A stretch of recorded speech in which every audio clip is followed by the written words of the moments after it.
नमस्कार दोस्तों, कामयाबी तक यूट्यूब चैनल में आपका स्वागत है। तो आज के कामयाबी तक जीके सीरीज का पहला प्रश्न है, समग्र शिक्षा योजना किस वर्ष प्रारंभ की गई? ऑप्शन ए वर्ष 2018, ऑप्शन बी वर्ष 2021, ऑप्शन सी वर्ष 2020, ऑप्शन डी वर्ष 2021।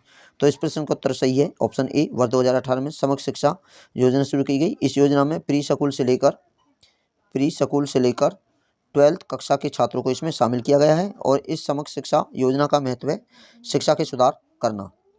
नेक्स्ट प्रश्न है, शिक्षा के अधिकार के बारे में निम्नलिखित में से कौन सा कथन सही नहीं है? कथन 1, आरटीई अधिनियम का लक्ष्य 6 से 14 वर्ष की आयु के सभी बच्चों को प्राथमिक शिक्षा प्रदान करना है। कथन 2, यह शिक्षा का मौलिक अधिकार अनुच्छेद 21 के रूप में लागू करता है। कूट। ऑप्शन ए केवल 1, ऑप्शन बी केवल 2, ऑप्शन सी 1 और 2 दोनों, ऑप्शन डी इसमें से कोई नहीं। तो इस प्रश्न का उत्तर है ऑप्शन डी इसमें से कोई नहीं। शिक्षा के अधिकार का लक्ष्य है छठी वर्ष से लेकर 14 वर्ष की आयु के सभी बच्चों को प्राथमिक शिक्षा प्रदान करना है और यह शिक्षा का मौलिक अधिकार भाग अनुच्छेद 3 में और अनुच्छेद 21 में इसका वर्णन किया गया है। तो इस प्रश्न का उत्तर हो जाता है ऑप्शन डी इसमें से कोई नहीं। कोई सा भी कथन गलत नहीं है, दोनों ही कथन सत्य हैं। और यह जो शिक्षा के अधिकार 2009 में लागू किया गया था, शुरू किया गया था। नेक्स्ट प्रश्न है, प्रधानमंत्री उच्चतर शिक्षा अभियान यानी पीएम-ऊषा किस वर्ष लॉन्च किया गया? वो ऑप्शन ए वर्ष 2020, ऑप्शन बी वर्ष 2021, ऑप्शन सी वर्ष 2022, ऑप्शन डी वर्ष 2023। तो इस प्रश्न का उत्तर है ऑप्शन डी वर्ष 2023 में पीएम-ऊषा लॉन्च किया गया था और इसका मुख्य उद्देश्य है उच्च शिक्षा में सुधार लाना इसका मुख्य उद्देश्य है और प्रधानमंत्री उच्च शिक्षा अभियान वर्ष 2023 में शुरू किया गया था। नेक्स्ट प्रश्न है, निम्नलिखित में से भारत के संविधान के किस अनुच्छेद के तहत प्रत्येक राज्य का राज्यपाल एक ऐसे व्यक्ति को राज्यपाल का महाधिवक्ता नियुक्त करेगा जो उच्च न्यायालय के न्यायाधीश के रूप में नियुक्त होने हैं? ऑप्शन ए कथन अनुच्छेद 162, ऑप्शन बी अनुच्छेद 165, ऑप्शन सी अनुच्छेद 168, ऑप्शन डी अनुच्छेद 170। तो इस प्रश्न का उत्तर है ऑप्शन बी अनुच्छेद 165। महाधिवक्ता सर्वोच्च कानून का एक मुख्य अधिकारी होता है और राज्यपाल महाधिवक्ता की नियुक्ति करता है और अनुच्छेद 165 के तहत करता है। तो इस प्रश्न का उत्तर जो सही है वो है अनुच्छेद 165, ऑप्शन बी। नेक्स्ट है, यमुना एक्सप्रेस वे औद्योगिक विकास प्राधिकरण यूपी औद्योगिक विकास अधिनियम के तहत किस वर्ष स्थापित किया गया था? ऑप्शन ए वर्ष 1974, ऑप्शन बी 1975, ऑप्शन सी वर्ष 1976, ऑप्शन डी वर्ष 1977। तो इस प्रश्न का उत्तर है ऑप्शन सी वर्ष 1976 में यूपी एक्सप्रेस वे औद्योगिक विकास प्राधिकरण की शुरुआत की गई थी। नेक्स्ट प्रश्न है, संविधान के निम्नलिखित में से किस भाग में राज्य के नीति निर्देश सिद्धांत यानी डीपीएसपी शामिल है? ऑप्शन ए भाग 1, ऑप्शन बी भाग 4, ऑप्शन सी भाग 8वीं, ऑप्शन डी भाग एक्स। तो इस प्रश्न का उत्तर है ऑप्शन बी भाग 4। तो राज्य के नीति निर्देश सिद्धांत आयरलैंड से लिए गए और यह संविधान के भाग 4 में इनका वर्णन किया गया है और अनुच्छेद 36 से लेकर 51 तक इनका वर्णन किया गया है। तो हमारे इस प्रश्न का जो सही उत्तर है वो है भाग 4, ऑप्शन बी।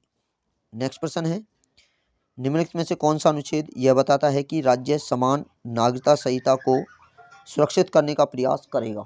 ऑप्शन ए अनुच्छेद 42, ऑप्शन बी अनुच्छेद 43, ऑप्शन सी अनुच्छेद 44, ऑप्शन डी अनुच्छेद 45। तो इस प्रश्न का उत्तर है ऑप्शन सी अनुच्छेद 44। अनुच्छेद 44 राज्य समान नागरिकता संहिता को सुरक्षित करने का प्रयास करेगा और यह संविधान के भाग 4 में इनका वर्णन किया गया है। संविधान के भाग 4 में इनका वर्णन किया गया है। अनुच्छेद 44 में समान नागरिकता का वर्णन किया गया और समान नागरिकता जो सबसे पहले शुरू की गई थी वो गोवा में पहली बार शुरू की गई है। तो हमारे प्रश्न का उत्तर है ऑप्शन सी अनुच्छेद 44।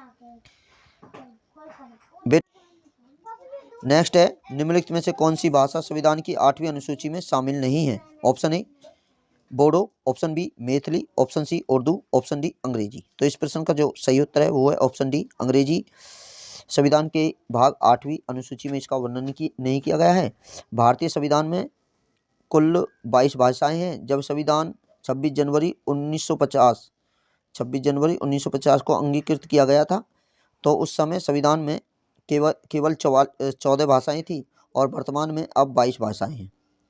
तो 21वां संविधान संशोधन किया गया था। 21वां संविधान संशोधन 1967 में, उसके तहत सिंधी भाषा को जोड़ा गया।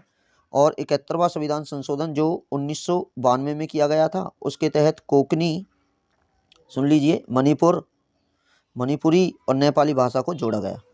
और फिर 92वां संविधान संशोधन हुआ। 92वां संविधान संशोधन 92 संविधान संशोधन हुआ था 2003 में, और इसके तहत बोडो, डोगरी, मैथिली और संताली भाषा को इसमें शामिल किया गया था।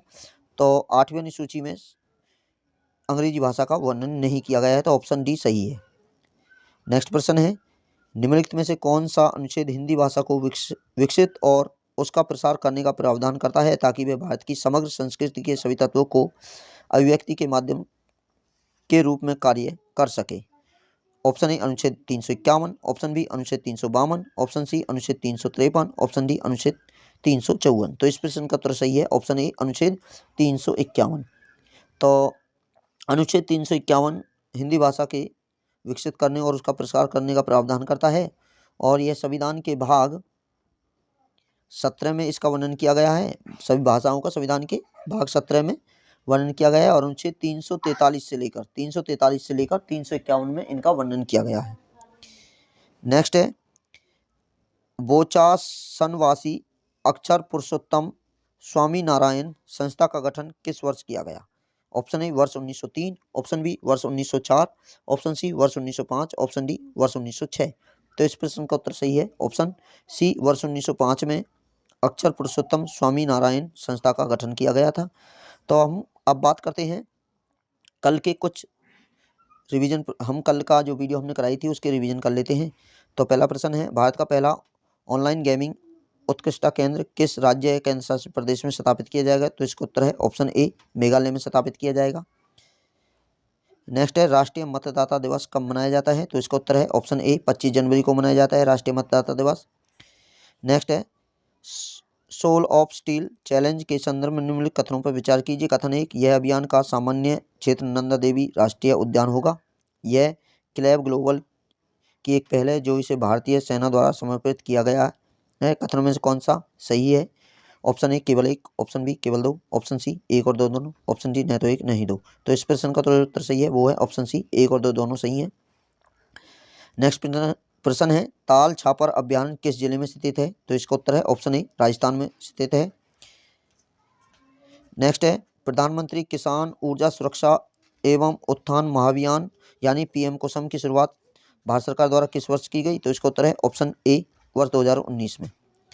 नेक्स्ट है, निम्नलिखित में से कौन सा राज्य गुजरात के मेहसाना जिले के अनुभव से सीखते हुए प्रेरणा स्कूल विकसित करने की योजना बना रहा है। तो इसका उत्तर है option B Rajasthan. Option B Rajasthan इसका सही है। नेक्स्ट है, मेहतारी वंदना योजना निम्नलिखित में से किस राज्य से संबंधित है। तो इसका उत्तर है ऑप्शन सी छत्तीसगढ़ से संबंधित है। अगला प्रश्न है, प्रत्यक्ष लाभ अंतरण के विषय में निम्नलिखित में से कौन सा कथन सही नहीं है। कथन 1, यह भारत सरकार द्वारा सरकारी वितरण प्रणाली में सुधार के लिए 1 जनवरी 2013 में शुरू किया गया या एक मिशन या पहल है। कथन 2, डीबीटी के तहत 53 मंत्रालयों की 310 योजनाएं हैं। कथन 3, डीबीटी योजनाओं के आधार पर अनिवार्य है। तो इसका उत्तर सही है ऑप्शन सी केवल 3। नेक्स्ट प्रश्न है, इंद्रावती नदी निम्नलिखित में से किस नदी की सहायक नदी है। तो इसका उत्तर है ऑप्शन सी गोदावरी की। नेक्स्ट है, भारत में नक्सलवाद की शुरुआत कब की गई। तो इसका उत्तर है ऑप्शन ए वर्ष 1967 में 1967 में की गई। तो आज के एपिसोड में इतना ही। आपको वीडियो अच्छी लगी तो वीडियो को लाइक करें, चैनल को सब्सक्राइब कीजिए, बेल आइकन जरूर दबाइए। और हमने एक और सीरीज चलाई है करंट अफेयर के नाम से, तो उसे भी देखना न भूलिए। मात्र 5-6 मिनट में हम पूरे करंट अफेयर के प्रश्न को कराते हैं। तो फिर कहता हूँ वीडियो को शेयर कीजिए, चैनल को सब्सक्राइब कीजिए, बेल आइकन दबाइए। आज की वीडियो में इतना ही। जय हिंद, जय भारत।